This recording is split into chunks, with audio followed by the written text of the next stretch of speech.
First of all, Leelee Thomas will provide an overview of the countywide housing collaboration efforts, including the recent HUD grant to establish a countywide land trust.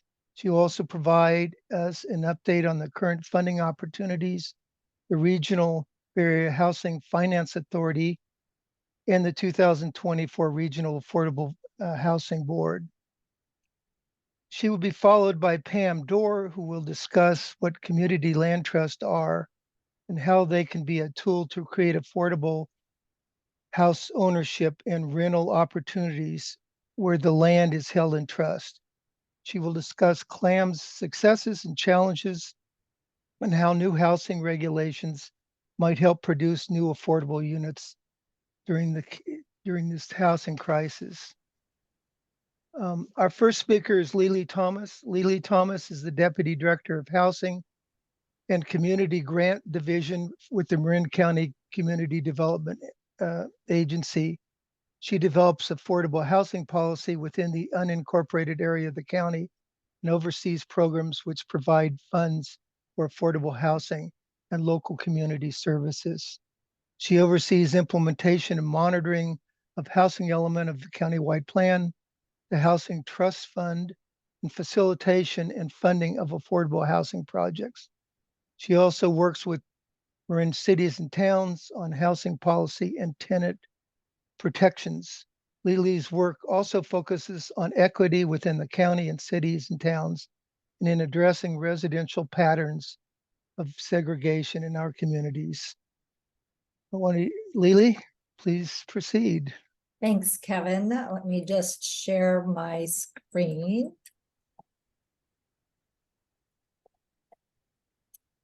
All right. Oops. Okay. Everybody hear me all right? Thanks for that introduction, Kevin. So before we start into those areas, I think it would be just important to highlight a couple things about housing policy in Marin. First off, most housing policy is governed by the state, the California Department of Housing and Community Development, known as HCD, who researches, analyzes, and develops policies that support housing at the state level, but also down at the county level. And that can include funding, implementation and oversight of housing elements, and regional housing needs allocation, which sets the number of housing units that each county plans for, as well as other land use policies. And so the state kind of sets it at the state level, and then within the county there is the county and then 11 cities and towns. So it's a little bit of a patchwork because there's all of these different communities, and even within our county, which is relatively small, we have a number of different jurisdictions that are implementing all these housing policies in a little bit of a different way. And that includes, again, housing elements, which plan for housing at all income levels. Zoning is a little bit different at each place, as well as inclusionary housing. Inclusionary housing is when a larger market rate development is required to include some affordable housing. And so all of these are different areas that each of these different communities address in a little bit of a different way. Which makes it, a little bit more challenging to meet our low income housing need. And just at a very high level, we have almost 17,000 low-income renter households in the county who don't have access to affordable housing and are really overpaying what they should be. In affordable housing policy, you should be paying about 30% of your income for housing and utilities, and that's not the case for many of our low-income renters. In fact, over 60% of our extremely low-income households are paying more than half of their income for housing costs, which means that they don't have income to meet their other basic needs like healthcare, food, etc.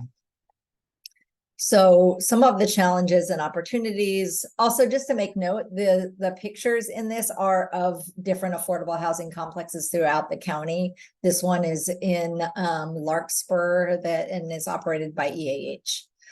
So I think that one of the things that we all need to acknowledge is the history of racial segregation that we have in our county. It's not unique to Marin, but it definitely is prevalent here. And we see it in the fact that our county is much less diverse, excuse me, than the Bay Area as a whole. So if you look at the Bay Area, it's one of the most diverse places in the world, and Marin is not reflective of that. It's important to note that government actions created these segregated communities, and that some of those policies carry over even today in our policies around zoning that promotes single unit homes over multi-unit, that has language around protecting the neighborhood character. And when your neighborhood character is predominantly white and single unit homes, then that can have the impact of keeping people out. An example of that are racially restrictive covenants, which are no longer legal, but have until recently been on many of our homes. This is on my home, which was built, I live in Woodacre, was built in '59, and this language is on the deed of my home. There was a state law that was passed recently that required us to now actually go through and redact them. So that's something that our county assessor recorder is doing, but it is a stark reminder of this in our community. We also have historically been known as a slow growth county. Most of our land is preserved. Over 80% is preserved for open space and agricultural use through agricultural easements and zoning. We have strong environmental protections and the slowest projected population growth of all the 9 Bay Area counties. And regardless of this, we still have existing housing need that's not being met. As we see in, that's evidenced by overcrowding and really low vacancy rates, which means that households don't have housing choice, which is a really important factor. So if there's issues around maintenance of their existing home, if they don't have another place so they can move because vacancy rates are so low, that can result in people living in substandard housing conditions. We also have strong community opposition to new development, particularly when it's housing that is affordable and to low-income families in particular. A little bit less when it's senior housing, but we do have a history of strong community opposition to new development, particularly affordable. Which means that that is one of the things that can impact the cost of development, in addition to our high land costs, infrastructure costs, those litigation and delays that are caused. So it just means that developing housing can be really expensive. The Victory Village project in Fairfax had 13 public meetings as part of the approval process. And so I think, some of the things that we are thinking about now is, as housing element law has changed over the years, it originally, the state established housing element law in the late 60s. And since that time, kind of every cycle, we're now on an 8-year cycle. Each cycle it changes and gets more and more strict from the state's perspective. And so it's more prescriptive. And our sites must really be, we need to plan for over 1,400 new homes in the county and in the cities and towns in Marin. And the sites that we identify for housing really have to be feasible and available for development. And in the past, that wasn't the case. And there's increased certainty for developers, and that's through both our local policies, but also state law has required that. We also now have this fair housing and equity lens, which is not something that we had incorporated in our housing elements before, but we now have a requirement to what's called affirmatively further fair housing. And that means that we have to look at those patterns of segregation in our communities and have programs and policies that address it. And those programs have to include concrete actions. And, one of the ways that we are working around looking at collaborating and working with our cities and towns is this housing working group, which is made up of the county as well as each city and town. And we work together around housing policy. We work together on the housing elements and on those requirements to affirmatively further fair housing. We're looking for funding opportunities, and someone who is, we were working on supporting accessory dwelling units together. We're joining the North Bay accessory dwelling unit center to help support homeowners who are interested in adding these units on their property, accessory dwelling units.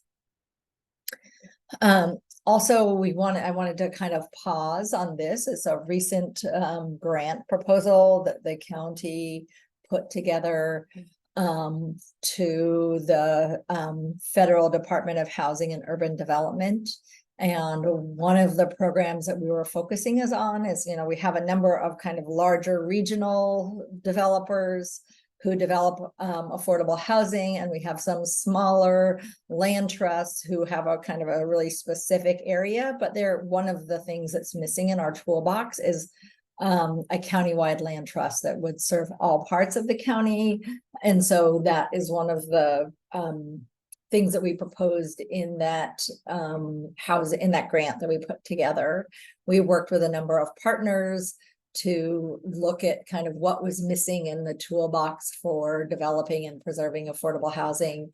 And, you know, as you'll hear from Pam a little later, West Marin is doing a great job with that, but we don't have it so much on the rest of the county. And so that is something that we're looking at supporting, really looking at ways that we can increase preservation of existing homes and developing some home ownership opportunities for people within the land trust framework. And you'll hear more about the land trust framework from the expert from Pam in a little bit. And then I just wanted to highlight a few developments that are kind of on our horizon now. In Point Reyes, we have a partnership with Eden Housing and CLAM to redevelop the Coast Guard facility. There's a habitat project in Novato that's underway for homeownership in Novato, a habitat of Northern California or of San Francisco and Greater Bay Area's largest homeownership project that they've done. We have the Oak Hill Apartments, which is both an affordable housing development and a workforce housing. And that is the largest affordable housing development that's happened in the county for years, decades, if not longer, with over 230 units there. Homeward Bound's veterans and workforce housing on their campus in Hamilton is underway, and then the Vivalon, the Eden and Vivalon project with healthcare on the bottom and housing for seniors above. And then Mill Valley is working with EAH on a significant affordable housing development near their downtown. So just some positives on the horizon. And then I just really quickly want to go through this presentation that was given to our board recently about the Bay Area Housing Finance Authority, which is an opportunity to address affordable housing at the regional level and provide funding at the regional level. So a couple of things to highlight is that we have a significant number of people in the Bay Area who are at risk of homelessness. So we have some of the lowest home ownership rates in the state for people who are under 35. And so that really, you know, if you think about how you're going to build community and support community over along the long haul, that's a really important figure to think about. And so one of the things that they've done is some polling on this regional initiative, and I'll talk a little bit more about it, but the polling has identified homelessness and housing affordability as some of the key issues that voters in the Bay Area are concerned about. So the proposal is to create a Bay Area-wide housing finance authority to help with what they call the 3 Ps of production of developing new housing, preservation of existing affordable housing and naturally occurring affordable housing, and protection of low-income residents so that they are not displaced from the Bay Area and from the county. So if this bond, they're thinking of having this on this regional housing bond on the ballot in 2024 of between 10 and $20 billion to invest in affordable housing. And that would be dispersed over the next 10 years. And the eligible uses are set out in the statute and the state constitution. But if it passes, then Marin would be eligible for between $350 and $700 million. So it would be really a game changer as far as addressing our housing and homelessness issues. And there's some prescription about how the funds are spent. A little over half the funds have to be spent on that P production for developing new housing. Some of it has to be for preservation of existing, some for protection of existing tenants, and then the county would have some flexibility of about 28% of the funds. And then some of the funds go back to the regional agency. So 80% stay with us and 20% go back to the regional agency, and they will be doing similar things. So again, this is just kind of looking at what those numbers would be if the bond passes. And the next steps for the county is that in next year, we'll be working on doing an expenditure plan, which is thinking about how those funds should be prioritized if the voters pass the initiative next November. And I think that's it. So I'm going to stop sharing and pass it over to Pam. Actually, you're going to go back to me. Leelee, thank you very much. Sorry. Thank you very much for that wonderful presentation. I'm sure we'll have some questions for you in a few minutes. Our second speaker is Pam Dorr. She's the Executive Director of the Community Land Trust Association of West Marin, otherwise known as CLAM. Pam is an experienced executive director with a successful career in developing and overseeing affordable housing organizations in hard-to-serve areas, including most recently as Director of Affordable Housing for Menlo Park served organization, SOUP, which she helped found the Valley Community Land Trust that works with underserved families in East Palo Alto. Previously, Pam also led a HUD housing development organization to create homeownership opportunities in the deeply underserved community in Alabama. Pam holds a BA in liberal studies from San Francisco State University. We're happy to have her with us today. Pam, please proceed.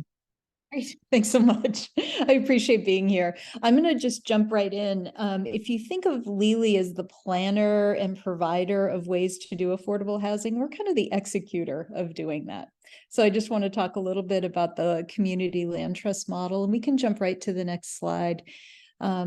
What I really want to do is just talk a little bit about CLAM's history. We're old, we've been around for a while, and we've had a really committed board that helps raise money for the projects that we've done. Currently, we're housing 66 people in rental and ownership projects. We're working on the Coast Guard project Leelee showed a nice picture of. And then we have some single family homes where we're starting to develop accessory dwelling units in the backyard. And we love to partner on projects.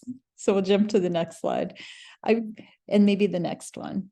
So the community land trust model in general helps to bring equity because it's typically called community controlled housing. This is where the community would participate on a board, and we save about a third of the seats on our board for residents of projects or areas that we serve. So we're really trying to bring a voice to folks that have maybe been kind of pushed out of affordable housing. And typically people that are displaced first are the most vulnerable. Leelee mentioned some strategies to start to address homeless housing. A community land trust is really just one way to address the full broad range of needs of affordable housing. So I'll talk to you about how we do that. And this picture kind of shows how we divide the land below and the improvements above the land. So we take the land out of the consideration so it's less costly, and making it a little easier, creating models for both ownership and rental. So this gives you kind of a visual of how we work, whether it's an apartment building above or it's a single family home. This gives you a sense of what we're doing. And I think the equity model, bringing a voice to people who feel like they haven't been heard, or even bringing alternatives to large apartment buildings next door through starter homes. I want to show you some models that people enjoy. We'll jump right to the next slide.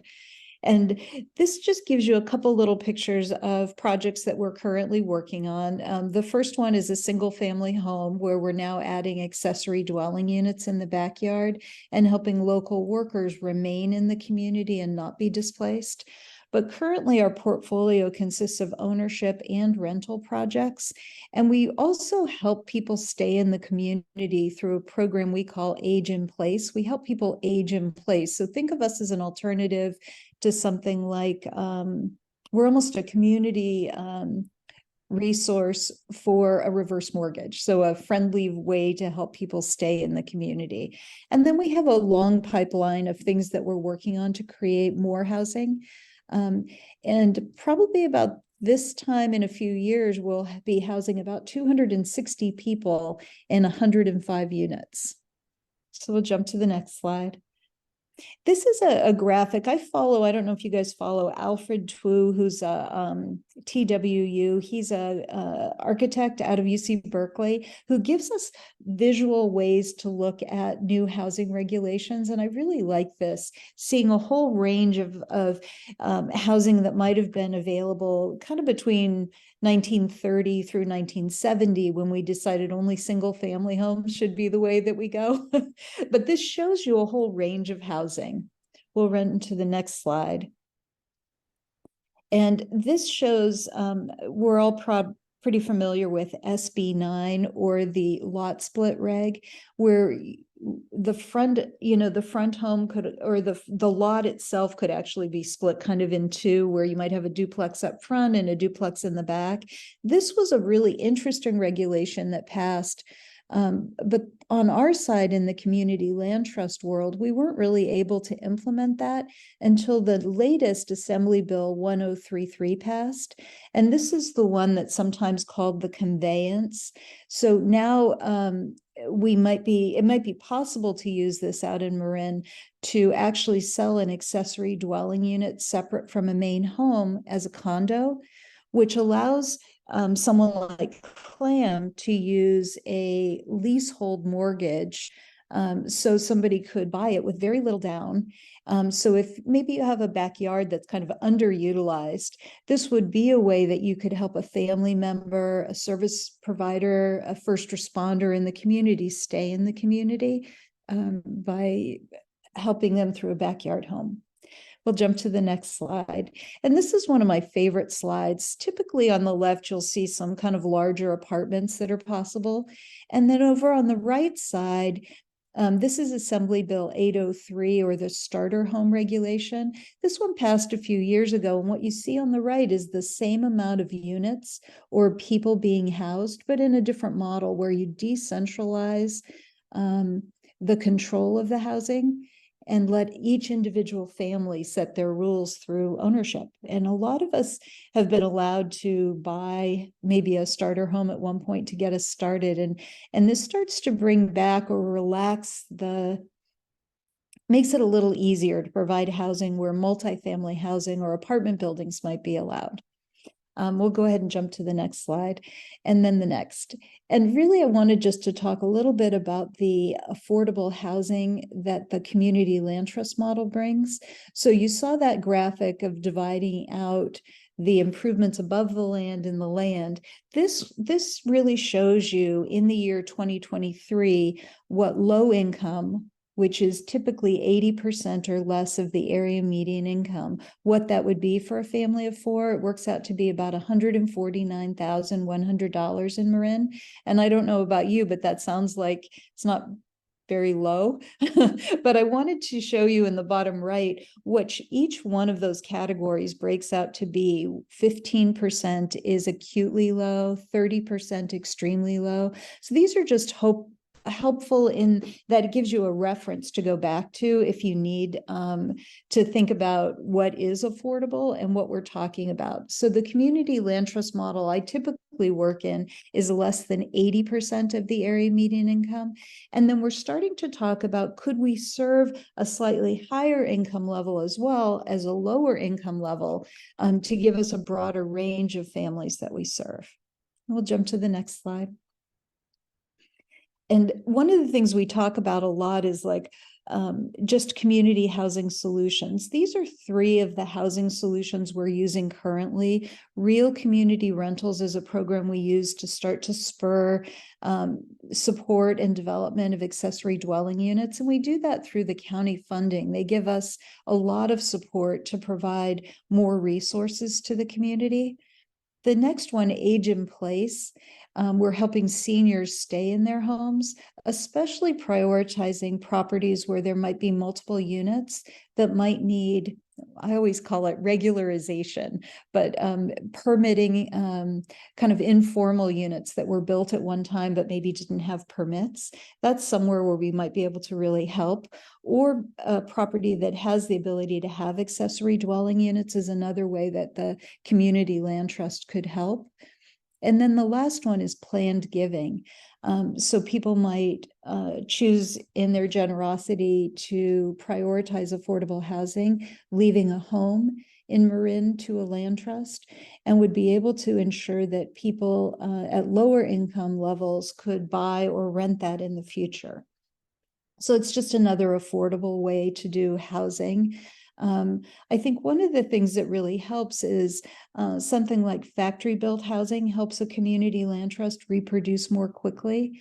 And then another model, maybe we'll jump to the next slide, it gives you a chance to see just an accessory dwelling unit. This one is through Hanamobo, which is a Canadian manufacturer that builds to California standards or to US standards, and they're factory-built accessory dwelling units that typically come to the property in one block or a couple different modules that can be combined together. So it might decrease the amount of time on a site or the disruption in your backyard to have an accessory dwelling unit built.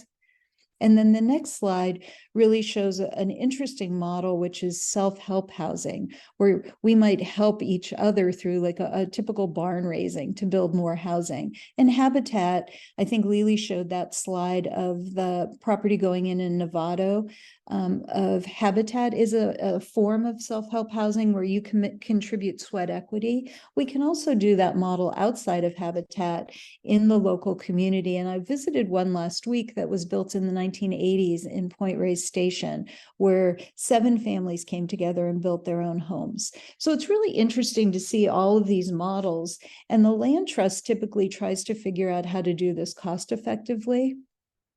Out in West Marin, where we work, there's actually 4 community land trust-like models or different orgs that are doing affordable housing work. Stinson Affordable Housing, Bolinas Community Land Trust, the Two Valley or San Geronimo Community Land Trust.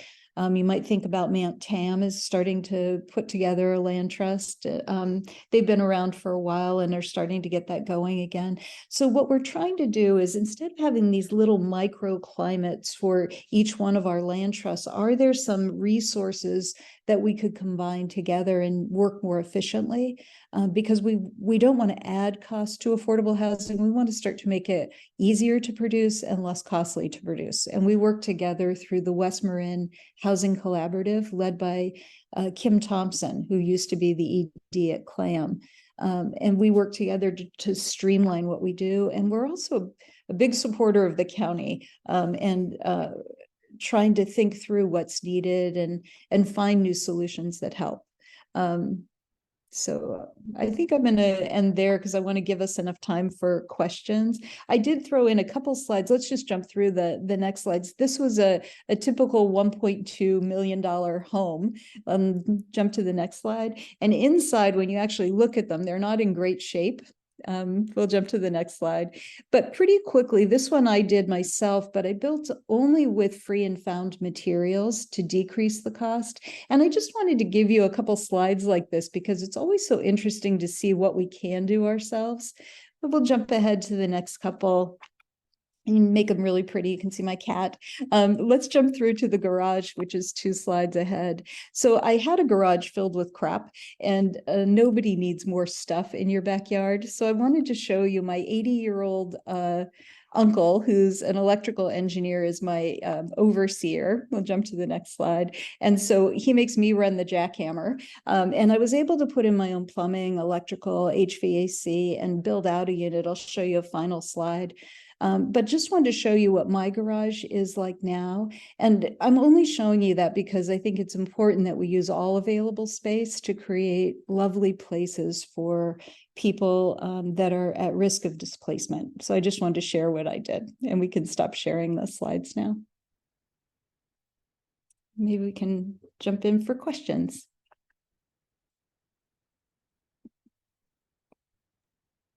I just have to say, I love what you did with your home. That is just awesome.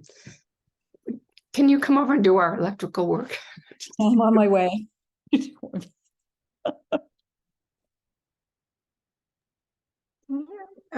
Either of you, Leelee gave me a little more information, but explain the ADUs. Like how do we know people are adding units that really are going to address lower income and are not just places they're renting out at full rental value or using as Airbnb?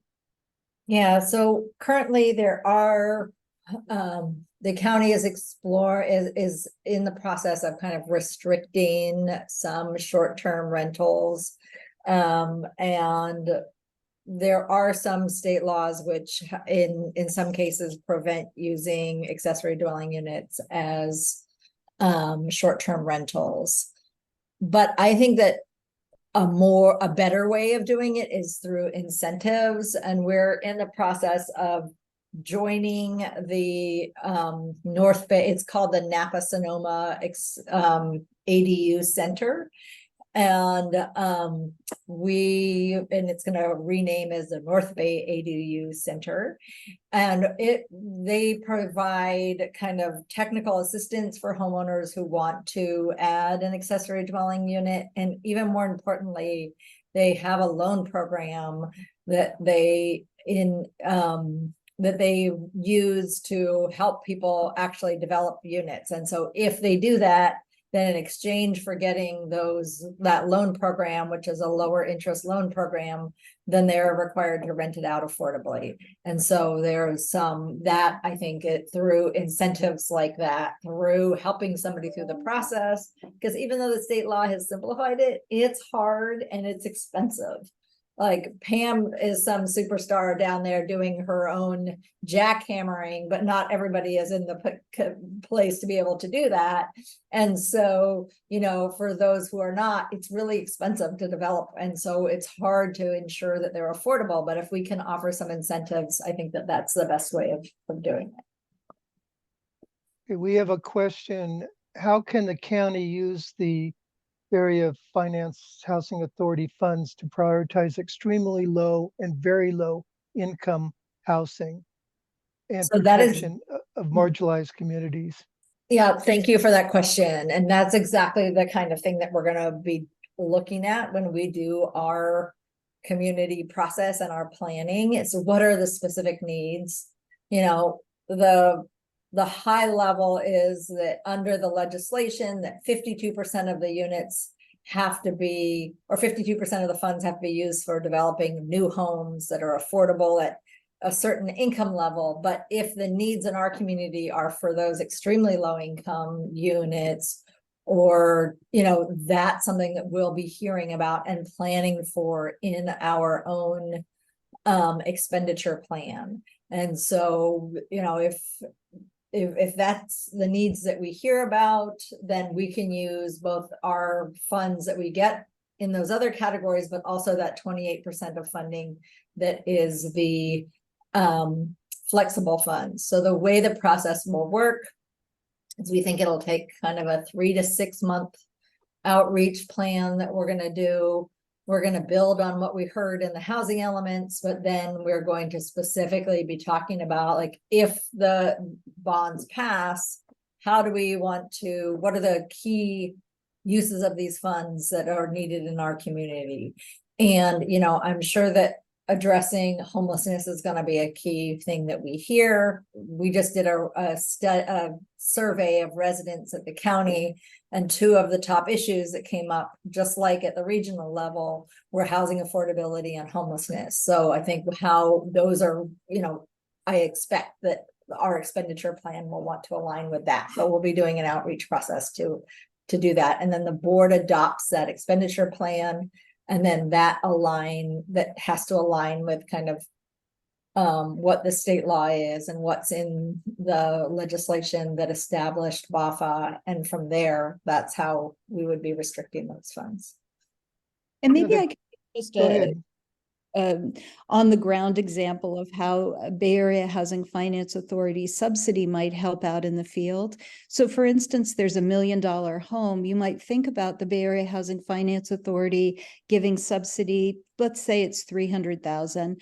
And then we use the usual funds that might be available for us, maybe Measure W or Housing Trust Fund.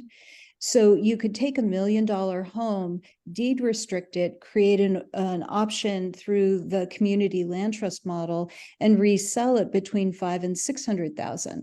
So it's a way to start to decrease the entry point for home ownership, but also rental. So just giving an example. We have a question, or ADUs are complicated because cities have different permitting and utilities have different rules.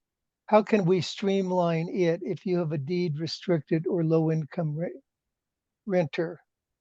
So I think that that's exactly what we hope to do through the ADU center, is have somebody whose job is to know all of those different regulations. We'll have a staff person who knows all the different regulations, and they really have gotten a lot more similar than they used to be, because the state now says you have to permit ADUs in this way, and there's much less variation than there used to be. And that is as recent as in the past year. There's new ADU legislation that's passed that really streamlines it so that it really is much more similar across each city and town than it was before. But we do think that having somebody at the ADU center whose job is to help a homeowner who wants to develop an ADU is going to be really key. You know, many of our cities and towns are really small, they're understaffed, and really having the expertise of somebody who knows the legislation inside and out, but also has the goal of helping that homeowner get across the finish line of getting that unit developed, I think will be really key. And then we'll be, you know, again, if we get that a loan program, that would be really helpful. Encouraging people to rent through the Housing Authority's Section 8 program is another good way of ensuring that units are accessible and available to low income people. I would just say that I'd be remiss if I didn't say that ADUs are not the solution to the solution to all of our affordable housing needs, because they serve smaller families. They're not going to serve all of folks, and I think they're one of the tools in our toolbox that we should be working on, but not the solution for all of our housing needs. Pam, do you have any comments on that question? Just another incentive that you'll probably find. I love the Napa Sonoma ADU center as a one-stop shop, and even thinking about having set plans so individual homeowners don't have to incur the cost of working with an architect, but have kind of some pre-approved plans might actually help too. And I know Leelee's team is working hard to make sure we have the incentives that we need to do that. So the financial incentives, the loans, and then access to streamline that through the one-stop shop will really help families. This is a question for both of you. What strategies have you employed, or your agencies employed, to address the opposition to new housing in various parts of the county? You want to go first, Pam? Sure.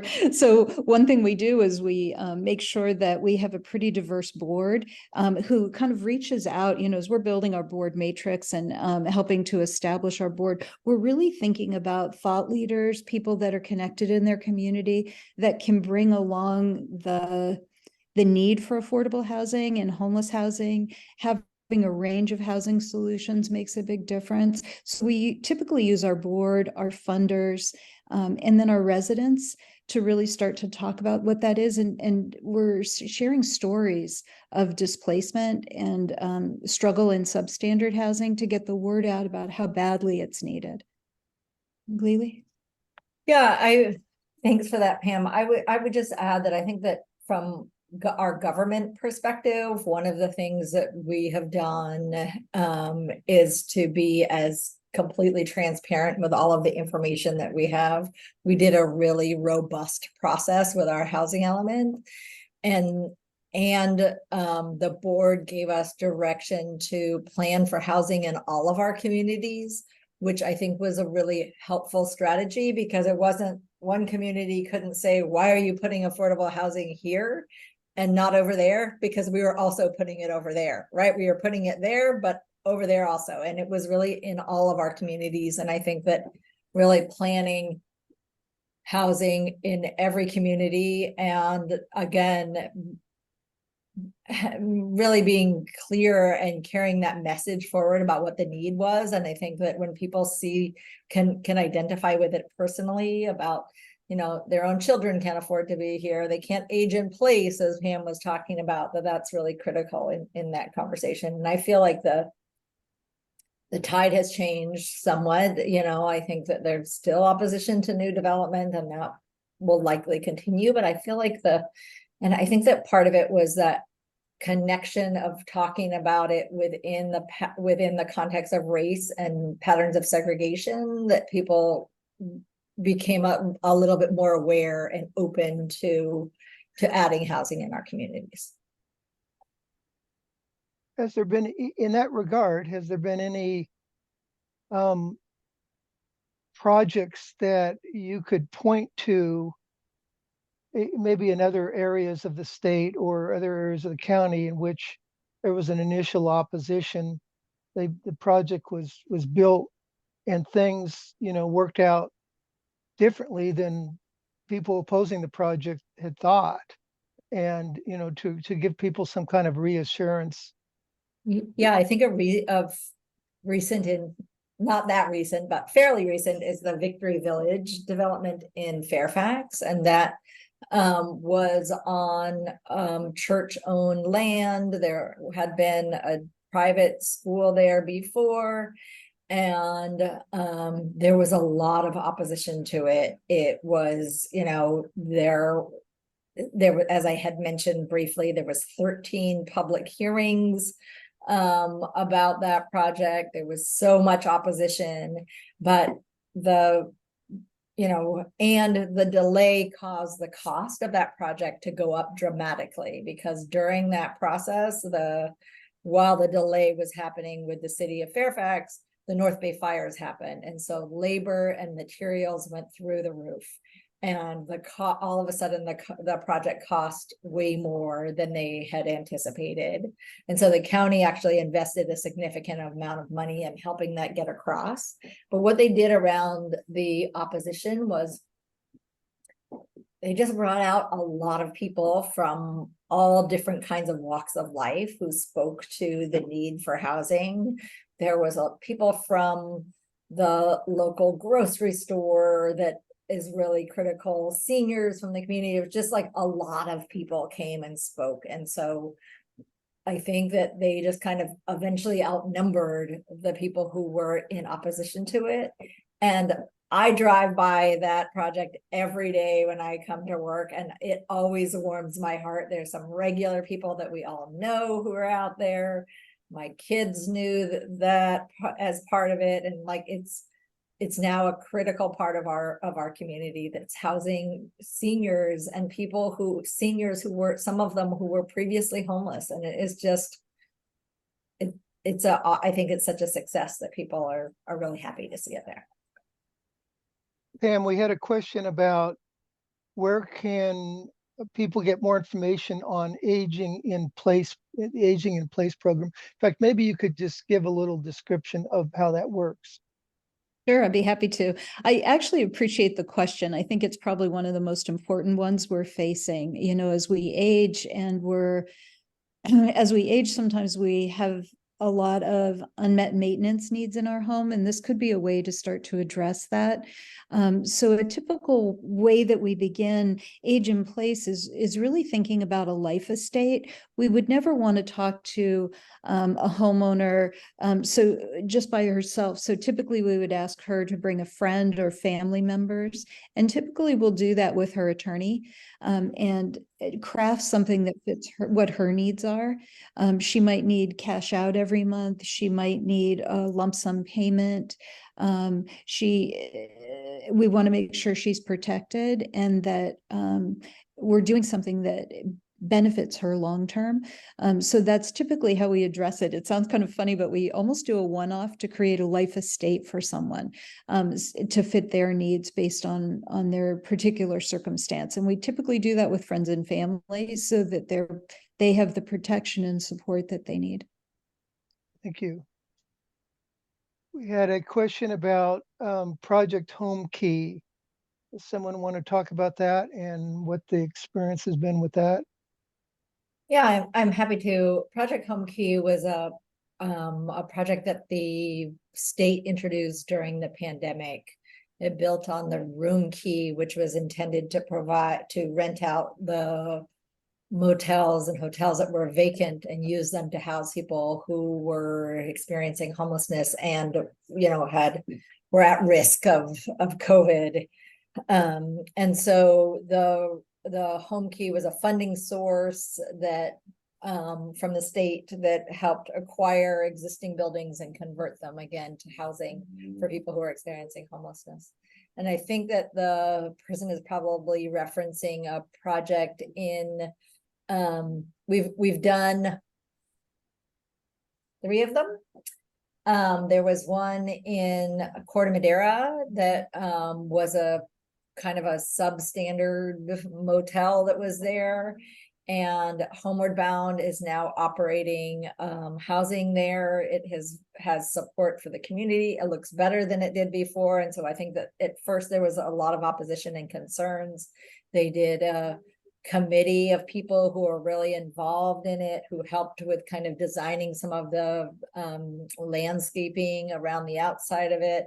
And so that one I think has been a success, and it may be the one that you're referencing. We have another one that's in San Rafael. That one is under construction. It was an existing office building that was used as a shelter, and now it's being converted into residential use, and that one's in under construction, so that's in process. And then the third one is in Larkspur, and that one again is also they're just started leasing up, but there was a lot of opposition to that one at first. And you know, it tends to be that at the beginning, before something is built or during, there's a lot of opposition, but once people live there, then it settles down and people just get used to it being one of their neighbors. Have either of you engaged in the home match program? Yeah, we've been using that out in West Marin. It's a terrific organization where they help match someone who wants housing with somebody who might provide a room in their house. And they've just been a wonderful partner. We actually served pie together at the Inverness Fair this year, next door to their booth. So we try and show up together and partner as much as we can out in West Marin. Okay, let's see. There was a someone wanted to know what the ethnic composition of Victory Village is. I don't know the ethnic composition, but I do know that just from my experience of seeing residents, that it's more diverse than Fairfax, but I don't know the breakdown. Okay, is there the audience, do you have any additional questions that weren't submitted in writing? If you do, please speak up, unmute yourself and speak up. I have a follow-up question on the aging in place. I think maybe everyone knows this already, but the ultimate disposition of the property when that homeowner passes away is that it becomes CLAM property. Is that right? Then it goes into the affordable housing inventory. Is that what happens? That's one way it can happen. It can also become CLAM property from the beginning. And then the person who owns it becomes has a life estate to live there throughout her lifetime. Mhm. So title could pass before someone passes or after, depending on how it's set up.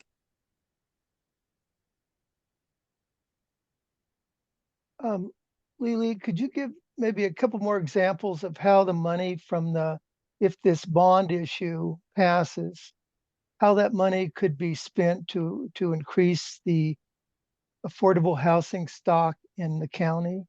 Yeah.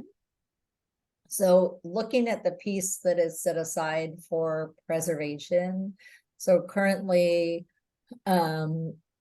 it's really hard when you want to acquire an existing building and preserve it as affordable housing. It can be really hard to get funding sources in from, multiple funding sources. The real estate market might be moving faster than we're able to in the public sector and the foundation sector. And so having a pot of funds that could be opportunistic and move quickly could be a key way. It could be increasing home ownership opportunities through land trusts, and having down payment assistance for people could be one of the tools. There's also just a shortage of money for affordable housing. And I think that sometimes the timing is really difficult because there's multiple layers of funding that you have to get. We had one project that was developed a number of years ago, but it was 13 units and there was 19 funding sources. And that's really complicated and difficult because each of those funding requirements may have a different timeline. They may have a different requirements. And so having an entity where you could come in and get a significant amount of funding through the Bay Area Housing Finance Authority could really streamline and make us able to move quicker on projects, which I think will be key in kind of significantly addressing our housing crisis. This is for Leelee. Hi, this is Carol Joy Harris. Maybe I misunderstood you, but it sounded like you said that bond measure was not for certain going to be on the ballot. What is the likelihood, in your opinion, of it being on the ballot? Well, BAHFA has been working on this for a number of years. There's a whole agency that is set up. It's through the ABAG MTC. And there is a lot of momentum behind it. So there's a very strong likelihood that it's going to be on the ballot. And, that will be happening in the first quarter of next year. That's the timeline. And then whether it passes, currently the requirement is that you have to have 2/3 of the voters, and it's 2/3 of the whole Bay Area. It's not county by county. But there's also a constitutional amendment that's going to be on the ballot at the same time that would lower the threshold to 55% for housing initiatives. And if that passes, then it would apply to this also. So even if they were excuse me, even if they were on the ballot at the same time. Yes. Oh, yes. that's great. Yes. Yeah. And then there's, the work that I do as a government, I won't be advocating for passage of the bond, but there are groups who will be doing that. And you can talk to them about it if you want to get involved. Our job when we're doing the expenditure plan will be to do education, to share information, and to gather public input about how to use the funds. We won't be advocating for the passage of the bond. Maybe I could even add to that, Carol, just a little bit, because it's just so fascinating for us. You'd think that an affordable housing org like CLAM that's been around 23 years might have access to capital to build it, but we can't and don't have that typically. And so I want to explain, most community land trusts in California don't have even access to a mortgage. And if we do, we're paying commercial rates, and we're doing that. We can only get a 50% of the loan to value. So on a $1 million house, if we want to rent that out, we could only take a loan on 50% of that through a bank. So we're really looking for all these other subsidies to reduce the cost down to what we can get a mortgage for. So it sounds kind of funny, but we just don't have any capital that we can access. So we're going out and trying, for every project, we're trying to find a new source. And it just is ridiculously hard. So what Leelee's talking about is making it a lot more accessible and potentially even having some additional subsidy to decrease the cost. So it's essential for an org like CLAM or any of the community land trusts in the Bay Area to have access to that funding when it's available. Well, thank you very much. Last chance for questions. All right. So on behalf of the league, I want to thank both Leelee and Pam for coming today and sharing this important information.